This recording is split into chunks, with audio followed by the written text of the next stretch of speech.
MHA Vigilantes is a phenomenal series and a must-read for any My Hero Academia fan, and here's why.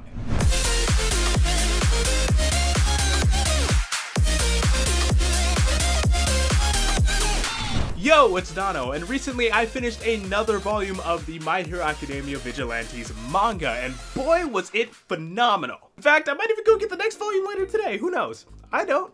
My wallet's probably crying, but hey. Now I know some of you have never even heard of the Vigilantes series, and some of you anime-only fans are like, My Hero Academia Vigilantes? Manga? What's that? Well, allow me to share with you. MHA Vigilantes is a spin-off of the original My Hero Academia series, but has nothing to do with Horikoshi.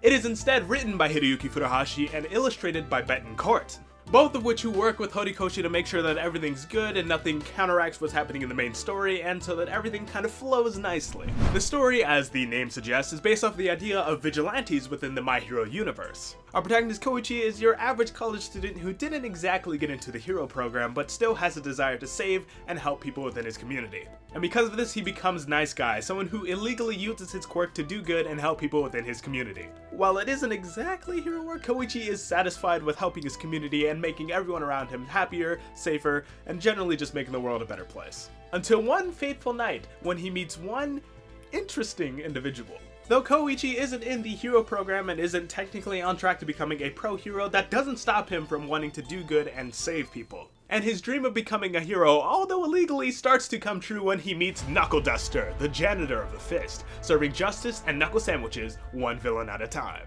Knuckle Duster's this big, brooding man who goes around smashing villains and looking for this illegal drug called Trigger, which automatically turns people into sort of villains. It doesn't exactly turn people into villains, but it enhances their quirk to the point of which it messes with their mental state and they start to commit evil or wrongful acts. And the #1 way of telling if someone has been using this drug is if their tongue is black. Koichi also meets the local idol Popstep, who uses her quirk to illegally perform shows because she doesn't have permits and whatnot, and she gains an audience, and they sort of team up. After Koichi and Knuckle Duster team up to save her from a potentially fatal encounter, the three of them form this sort of vigilante team and go out and perform heroic acts and save people throughout the city, whilst also hunting down the source and the cause of the mysterious drug Trigger. And that, my friends, is where the story begins.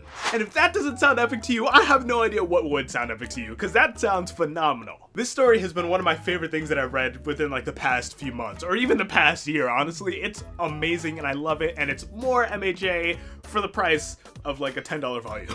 This has been one of my favorite manga series with the story, the characters, and everything just, ooh, it's all so good, and I highly, highly recommend it. Apparently another source of inspiration for the story was what if Deku and All Might had never met, and what would Deku do if he couldn't become a pro hero? Granted, Deku has no quirk at all, but we'll just skip over that part.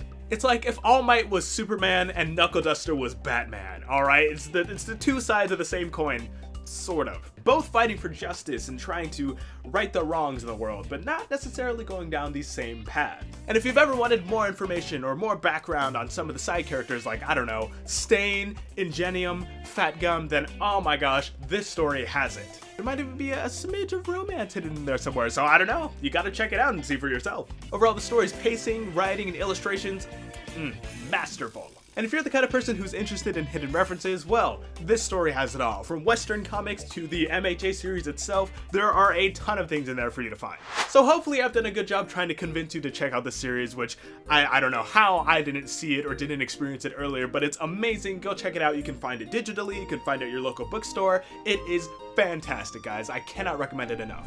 And that's gonna be pretty much it for me, ladies and gentlemen. Hopefully you enjoyed this video. If you did, consider subscribing. And if you want to see more manga-esque content here on the channel, and maybe we'll even explore some of those references I was talking about earlier, make sure to smash the like button down below. And I will see you in the next one. Peace!